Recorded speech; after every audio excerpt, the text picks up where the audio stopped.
अरे हम लोग ही नहीं बता रहे हैं, मुख्यमंत्री भी बता रहे हैं, लेकिन मुख्यमंत्री को आश्चर्य होता है। आपने सब देखा, आप ही लोगों ने छापा अखबारों में। जब मुख्यमंत्री को पता है कि दलाल और भ्रष्टाचारियों का अड्डा बन गया है, तो कौन लोग हैं, उन लोगों को पकड़ना चाहिए उनको।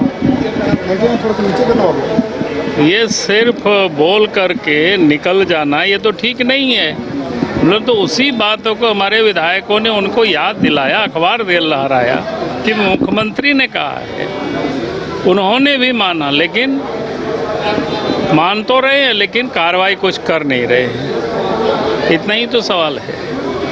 और आप सब लोग भी जानते हैं भाई, आप लोग भी बता दीजिए कि नहीं, अंचल में बिना पैसा से ही मोटेशन हो जाता है, पैसा नहीं लगता है, लोगों को बोल दीजिए आप लोग भी। तो रिपोर्ट से कितने संतुष्ट हैं? देखिए, रिपोर्ट तो बिल्कुल बता ही दिया है ना, स्वास्थ्य विभाग में क्या क्या हुआ, कैसे हुआ इस प्रदेश के अंदर में। बल्कि इतना बड़ा ऐसे तो जानकारी पूरा तो मैंने पढ़ा नहीं है, लेकिन थोड़ा बहुत मैंने रखा ऐसे ही जानकारी के लिए।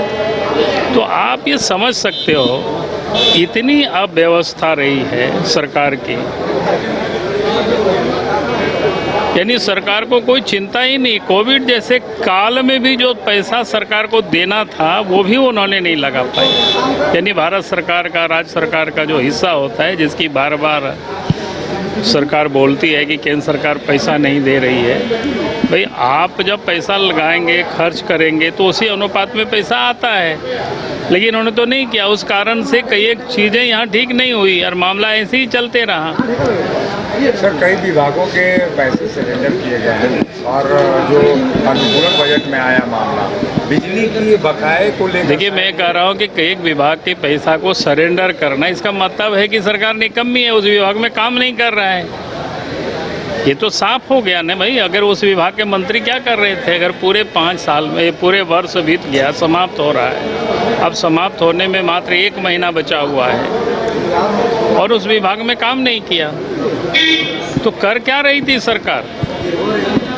तो सरकार निकम्मी है ना, सरकार राज्य के मुखिया निकम्मी है ना, और अपने निकामेपन को विरोधियों को कहते हैं कि निकम्मे हैं।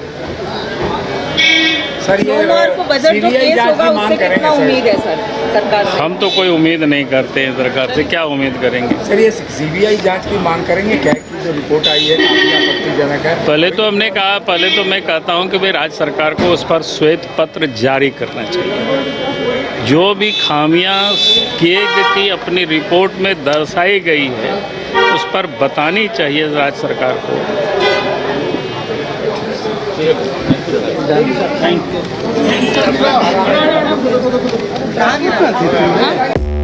5 राज्य, 61 शहर, 150 प्रोजेक्ट और 1 वास्तु विहार।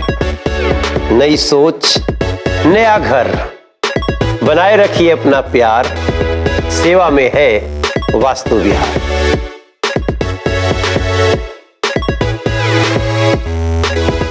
विश्व स्तरीय मेडिकल सुविधाओं से युक्त रांची का देवनिका हॉस्पिटल, जहां है neonatal ICU, burn intensive care unit, modular operation theatre, 24/7 emergency trauma service, multidisciplinary ICUs, emergency care, MRI, CT scan, advance cath lab, fully automated path lab, echo, ultrasound, ultra modular patient beds और pharmacy. Devnika hospital and research centre, किफायती दर पर विश्व स्तरीय इलाज, ancillary चौक, Tupudana industrial area, Ranchi.